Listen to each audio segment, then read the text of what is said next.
Many problems that human beings are suffering is simply because we have lost that awareness as to how to be in sync with the many forces. If you become in rhythm with life, you will also wake up somewhere after 3 a.m. At that time, if you sit up and do whatever process you have been initiated for, it will bear maximum fruit.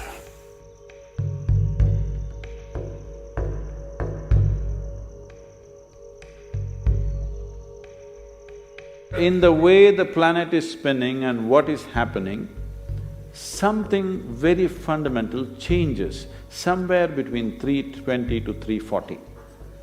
This is called Brahma Muhurtam. This is relevant only up to 33 degrees latitude. Your system, human system, functions in a certain way. It is a possibility.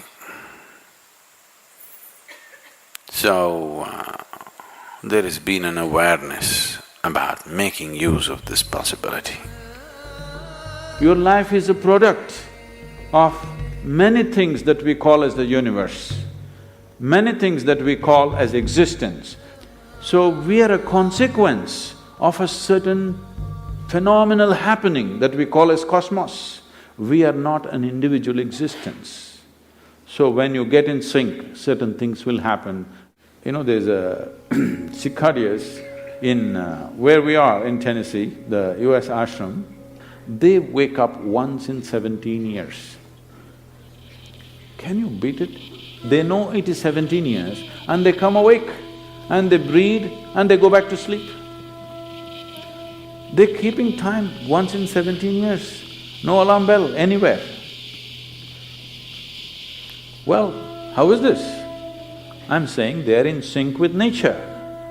We have lost sync within nature and we think that is our nature. No.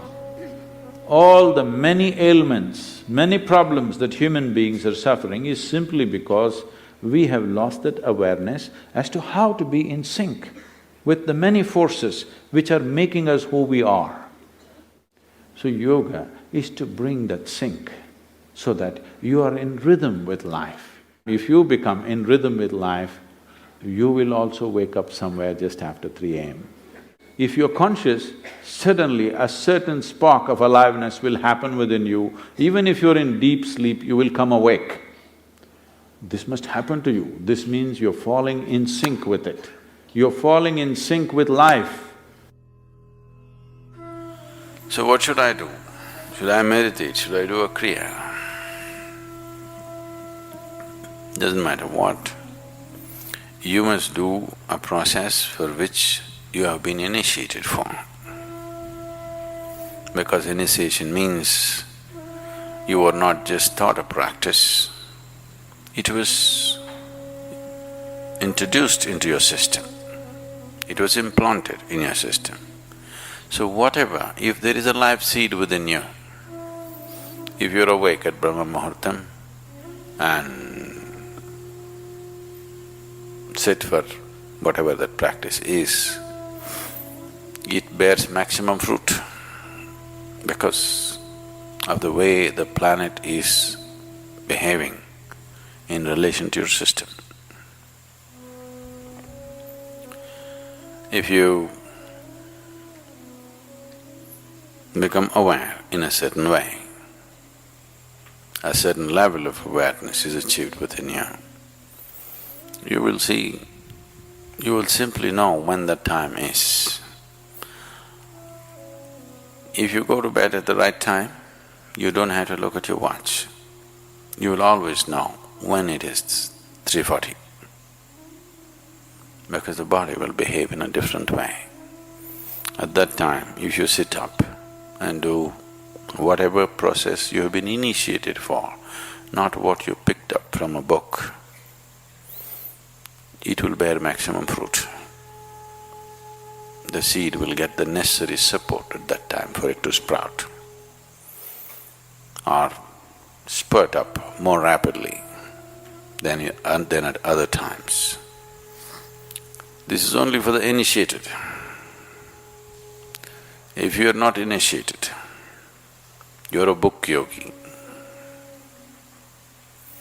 then 340, 640, 740, not so much of a difference. Sandhya kalas are more important for such people. Sandhya means 20 minutes before sunrise, 20 minutes after sunrise, or 20 minutes before sunset and 20 minutes after sunset. The same goes for noon and midnight, but they're of a different nature.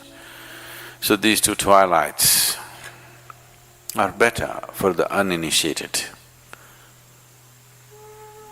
340 is good for those who've been powerfully initiated.